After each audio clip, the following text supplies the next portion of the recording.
Funding for Nova Science Now is provided by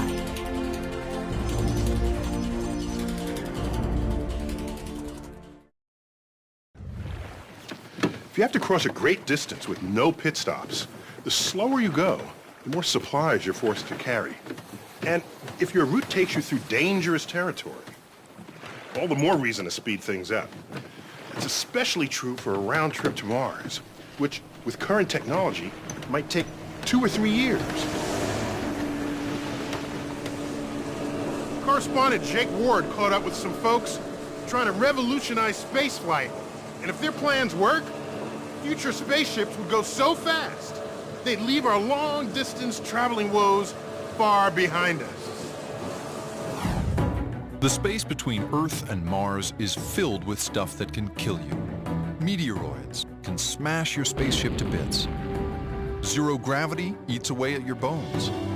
And cosmic rays increase your odds of getting cancer. The risks all get worse the longer the trip. Right now, the best rockets would take 2.5 years to get us there and back. 2.5 years is what I see as the biggest risk going to Mars. Why so long? The problem is fuel.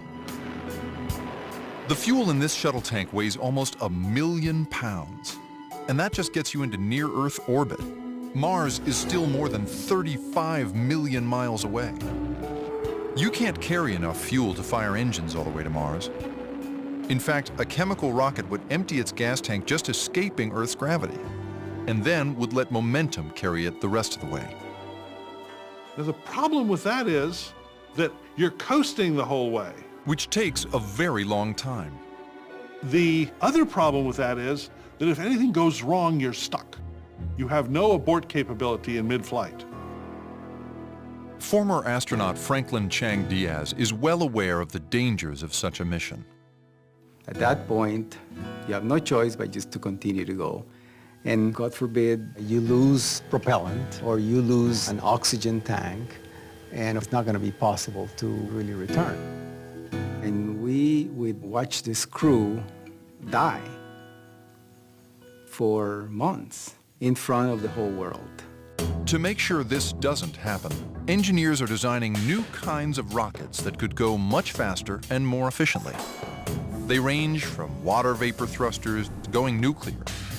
But none can get a crew to Mars and back in less than a year. So this is it?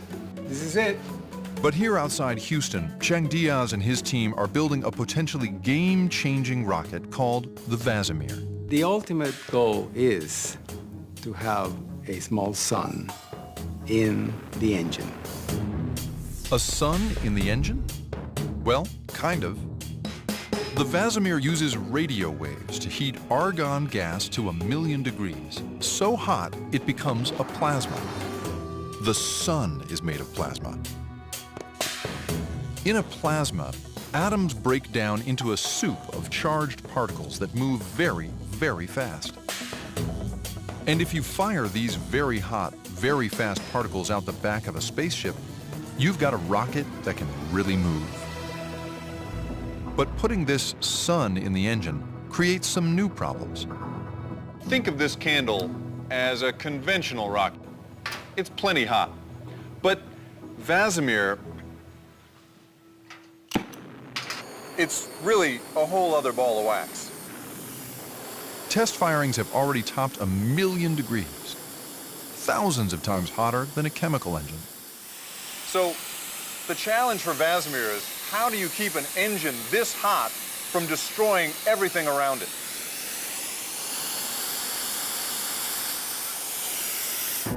This was 316 stainless, and it was in the way of the plume coming out, and it did a pretty good job. Yeah, I don't know much, but this is broken. I know that much. Holy cow.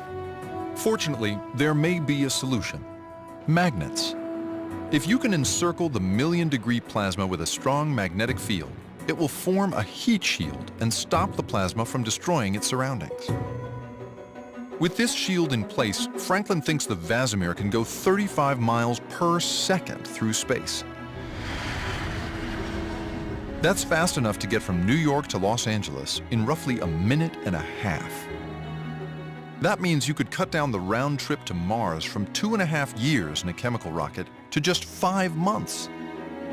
And by getting about 5,000 miles to the gallon, you'd be lugging around a much smaller gas tank. In 2014, they plan to test the Vasimir engine in space for the first time when they attach it to the International Space Station. After that, they hope to get it ready for deep space travel. And if it's successful, it completely opens up not just a mission to Mars, but it opens up potentially the entire solar system to human exploration.